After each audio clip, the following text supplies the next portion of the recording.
Allah Azza wa Jalla na fal neve gjuna dhe gjithë muslimanëve. Po bëhet fjalë për meselet të cilën e din. A ka dikush prej neve që nuk e din që kamata është haram? A ka dikush prej neve që nuk e din që zinaja është haram? A ka dikush prej neve që me vrap vllaun që nuk është haram dhe është prej mëkateve të mëdha? Wallahi, një musliman më i thjeshti dhe më i dobti e din që është haram, po ai e vepron. Andaj imani dhe takvallohi i tij është në rregull? Jo, thënë nuk është në rregull. Dhe çdo njeri punë fundamentale të këtij dini i din. Andaj ne duhet me pas frikë me Allahun Azza wa Jall dhe me shtu takvallohin ton në ata çka e dinë. Sahabit, shokët e Muhammed Mustafa sallallahu alaihi wasallam, janë ngut në vepra të hajrit e jo në vepra të sherrit. Te na musliman janë ngutën më shumë punë sherrit, mi javë shkuar aty në të cilët i kanë bërë kufër dhe shirk Allahu. Ku është zullumi më i madh te muslimanët? Ku është gjakderdhja më e madhe te muslimanët? Ku është prostitucioni te muslimanët? Atu vallë, apo dojnë mi javë shkuar evropianëve dhe mushrikëve të Evropës dhe të Amerikës? A është kjo pjesë e dinit e cila na ka bërë tërbije neve? Wallahi jo. Po kjo është mungesa e takvallohit. Se wallahi, një njeri i cili ka takua dhe frikë Zotin në zemrën e tij, ai zguzon me vrap vllaun e vet. Ai nuk ofendon vllaun e vet. Ai nuk e linçmon vllaun e vet. Ai nuk punon me kamat me vllaun e vet. Ai nuk e merr nderin e motrës vet. Andaj, ai i cili ka frikë Zotin nuk bën gjuna dhe nuk bën mëkat dhe nuk i shkel kufit e Allahut Azza wa Jall, po jeton në brenda kufive të Zotit dhe të fjalëve të Muhammed Mustafa sallallahu alaihi wasallam. Andaj innahum yusari'una fil khayrati wa yad'unana raghban wa rahaba wa kanu lana khashi'in. Andaj ata të parët, shokët e Muhammed Mustafas, janë ngut në vepra të hajrit dhe kanë bërë lutje Allahun Azza wa Jall dhe kanë qenë prej njerëzve të cilët kanë pas frikë Zotin. Qila li rajulin min at-tabi'in inda mautihi, e kanë pyet njënin prej tabiinëve para momentit vdekjes, para momentit duke dhënë emanetin, duke dalë prej kësaj bote në botën e ahiretit, në botën e përhershme, i kanë thënë ausina, na këshilla, na jep nasihat, se ti veç e kundru jetë, na jep nasihat. Do të jam të ja u lexoj një ajet, edhe kjo është ajet që na ka thënë ai, i ka thënë aty me burrave. Edhe kjo është ajet të cilën Allah Azza wa Jalla ka zbrit për neve deri në ditën e Kiametit. Dhe ka thënë: Inna Allaha ma'al ladhina taqaw wal ladhina hum muhsinun. Allahu Azza wa Jalla është me ata të cilët kanë frikë Zotin dhe janë çka? Kanë frikë Allahun Azza wa Jalla dhe janë prej tyre të cilët e respektojnë fjalët e Zotit. Dhe ata janë njerëz të cilët bëjnë mirë, janë bamirësa. Andaj bamirësia është pjesë e takvallohit. E kundërta e bamirësisë, i thonë me bën njeriu keq, me bën njeriu zullum. Andaj kjo fe nuk është fe e zullumit, po është kjo fe e bujarisë, fe e bamirësisë, fe e tolerancës në suazat të Kuranit dhe Sunetit të pejgamberit sallallahu alaihi wasallam. Thot Muhamedi sallallahu alaihi wasallam, prej lutjeve të cilët për këtë cilësi të lartë ka bë dua në forma të ndryshme dhe disa herë. Ne do t'i përmendim, ka thënë Muhamedi sallallahu alaihi wasallam, Allahumma inni as'aluka al-huda wat-tuqa. O Zot, kërkoj prej teje udhëzim. Muhamedi alayhis salam ka kërkuar udhëzim prej Allahut. Andaj udhëzimi është në durrët e Zotit. Na thojna ihdina as-siratal mustaqim. O Zot, na udhëzon në rrugën e drejtë. 5 herë në ditë në namaz, e në çdo recate në Qiyam në Elham, suratul Fatiha lexojnë këtë. Wat-tuqa dhe në devotshmëri. Kjo është duaja e pejgamberit. Do të thotë udhëzim dhe devotshmëri, se nuk ka devotshmëri pa udhëzim, pa hidajet. E hidajeti është në duart e Allahut.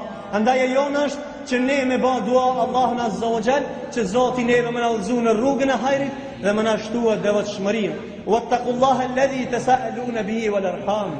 Po devotshmëri nuk është njeriu me pas frikë Zotin veç për vetvete. Devotshmëri nuk është prindi, krye familjari i shtëpisë, me ardh në xhami këtu dhe milon fëmijën e vet në shtëpi. Milon fëmijën e vet në çajtore, milon fëmijën e vet në rrugë dhe ashtu me radhë. Po çka? Devotshmëria është ai i cili ka frikë Zotin për vetvete, ka derdh e ka përgjegjësi e vladin e vet, gruan e vet, motrën e vet dhe gjithë familjen e vet dhe farefisin e vet. Wal arham, inna Allaha kana aleikum raqiba. E ai që i kontrollon dhe ai që i mbikëqyr njerëzit është Allahu Azza wa Jall. Po mëse, pjesë e devotshmërisë është njeriu me rujt vetveten, me rujt prej zjarrit xhehenemit, me rujt prej gjunaheve, me vënu perde dhe vi, që ne nuk kalojna në haram edhe në veprat e ndaluara, po kthehemi dhe jetojna në mejdanin ose në anën në të cilën na ka mësuar Zoti dhe Muhamedi sallallahu alaihi wasallam. Ka shembuj të shumë të pjesës ose të kësaj teme të devotshmërisë. Përmendëm Bram, njeriu i cili ka vjedh, ka hyrë mrenda dhe ai ka vjedh zemrën, duke i bën nasihat dhe ja ka zbut zemrën dhe është drejtuar në rrugën e Siratit Mustaqimit. Kemi rastin tjetër ku në kohën e Omerit radiallahu anhu, një net prej netve duke kaluar në rrugët e qytetit, e sheh një grua e cila i thot bijes së vet, e cila ka pa kafsh dhe ka pas tamël për me shit, dhe i thot shtoj pak ujë përzije që ta shit shat, që të shtohet më shumë. Andaj me haram nuk shtohet bereqeti, po bereqeti shtohet me frikë. وَمَنْ يَتَّقِ اللَّهَ يَجْعَلْ لَهُ مَخْرَجًا. Dhe kush ka frikë Zotin në çdo send dhe në çdo aspekt, po në veçanti në kandar dhe në tradhtinë e tregtisë do të me pas frikë Zotin. Pse? يَجْعَلْ لَهُ مَخْرَجًا. Allah i ka më t'i çelë rrugë ty dhe ka më dhënë furnizim rrezik, ti prej ka sallagarit as pak. Dhe e këshillon kështu, ajo thot, po vallahi thot kam frikë. E ndëgjon Omeri radiallahu anhu këtë fjalë të rëndë. Thot, po ty Omeri nuk ndëgjon në këto momente, ndërsa Omeri u konë të ndëgjue se u konë në afërsi të shtëpisë asaj. Vajza e ndershme, ajo cila ka pas devotshmëri në zemrën e saj. Ka thonë, me të vërtetë, thot Omeri nuk më ndëgjon. Pse e kam përmend Omerin? Se Omeri radiallahu anhu ka qenë i ashpër, ka qenë i cili ka drejtu punë shumë dhe ka zgjeru kufit e Islamit. Dhe kam pas frikë shumë njerëzit me ban zullum ose mi shkel parimet e dinit dhe hadithet e Muhammedit sallallahu alaihi wasallam. Edhe i thot Omeri thot nuk na ndin, po na ndëgjon. Inna Rabba Umar yarana, thot Zoti Omerit na shef. In kana Umar la ya'lam fa inna ilahu ya'lam. Nëse Omeri nuk na shef dhe nuk dëgjon, Allahu azza wa jall, Zoti Hazreti Omerit na ndëgjon. Edhe kur ndëgjon këtë fjalë të bereqetshme, Omeri radiallahu anhu kthehet të shtëpia dhe gëzohet me sjelljen dhe devotshmërinë e kësaj vajzës të ndershme dhe i tregon djalit vet dhe thot o birjem, shko lype filan vajzën që ti të bahesh dhëndri çasaj shtëpie ose ajo të bëhet nusja jotja. Ky është rast historik të cilin ndoshta e keni ndëgjuar edhe më herët. Po ka shumë bereqete dhe mësime në veçanti për kritë e sodit.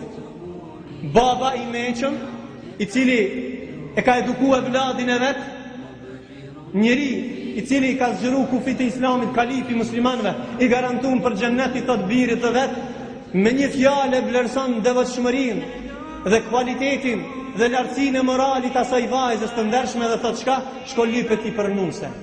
Shkon e lyp dhe martohet me te në të cilin lindin burra më pas, në këtë çift të ri dhe shtohet devotshmëria. Për kësaj në ka shumë mësime, një prej shumë mësimeve, ose dy do t'i përmendim.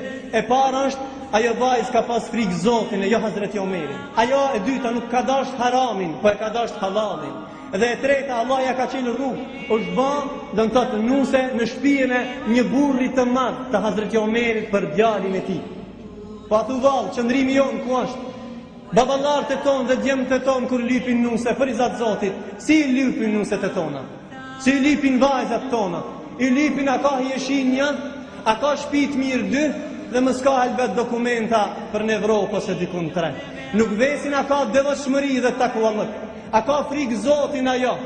Ajo bukuria shkon në vlezër, një smundje ose në ndonjë ndeshje shkon ajo. Kush jetë devotshmëria takuallëki? Ajo e cila ka më t'i eduku fëmin më vonë. Amo një vajzë dhe një djalë i cili nuk ka tërbije dhe nuk ka devotshmëri, sa dush t'i jepi pasuri, vallahi kanë më ta keq përdor çat pasuri të prindit, gjyshit tërgjyshit, nëse nuk ka bereqet dhe nuk ka takvallëk. Andaj pasuria pa bereqet, do të pa din dhe pa frikë dhe pa takvallëk, e humbe dhe bereqetin e vet. Kjo duhet me pas kujdes dhe me zgjet çiftin, për këtë mësime dhe njeriu duhet me gjet ai i cili ka frikë Zotin, qoftë vajza djalin ose djali vajzën, me qenë i devotshëm, se ashtu na ka mësuar Muhamedi sallallahu alaihi wasallam.